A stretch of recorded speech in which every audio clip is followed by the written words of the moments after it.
आज आम्ही या सरकारच्या विरोधात मौन आंदोलन केलेलं आहे. बघा, गेली कित्येक वर्ष झालं आमचे नामदार छगन भुजबळ साहेब या ओबीसीच्या विषयामध्ये लढत आहेत. ते एकटेच लढत आहेत. या सरकारमध्ये अनेक मंत्री आहेत ना, ओबीसी समाजाचे, परत इतर समाजाचे आहेत. त्यांना विश्वासात घेतलं नाहीये का? अशा अनेक गोष्टी आहेत आणि आज आमच्या आरक्षणावर गदा आणलेली आहे आणि ओबीसी आरक्षण पूर्णपणे संपवलेलं आहे आणि या सरकारवर आमचा आरोप आहे की त्यांनी ओबीसीच्या पाठीत खंजीर खुपसलेला आहे. यांचा डीएनए हा ओबीसी आहे म्हणतात. मुख्यमंत्री म्हणतात त्यांचा डीएनए ओबीसी आहे.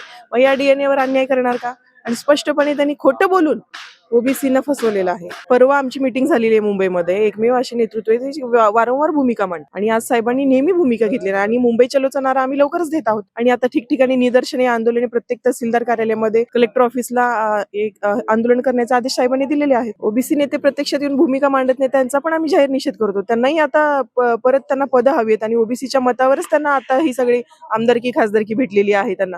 पण त्यांना ही भूमिका घ्यायची नसेल तर ओबीसी समाज पण त्यांच्या पाठीशी राहायचं की नाही हा विचार करेल. कारण बघतायत, समाज सुद्धा त्यांना बघतोय. हा जी-आर आलाय तो सर्वसामान्य ओबीसीचा घात करणार आहे, भटके मुक्तांचा घात करणार आहे, दलित समाज, आदिवासी या सगळ्या भोळ्या भाबड्या समाज, गरिबांवर अन्याय करणारा जी-आर आहे. मग याच्यात महिला सुद्धा आहेतच ना, याच्यात लाडक्या बहिणी सुद्धा आहेतच. म्हणून सरकारने या लाडक्या बहिणींचा विचार केला नाही का? ओबीसीच्या लाडक्या बहिणीला तुम्ही त्रास द्यायचं ठरवलंय का? त्यांना शिक्षण, त्यांचे अधिकार, त्यांच्या नोकऱ्या, त्यांचं ग्रामपंचायत सदस्य मधलं नेतृत्व हे सगळं जर संपवायचं असेल त्यामुळे तर हा निर्णय सरकारने घेतलेला आहे.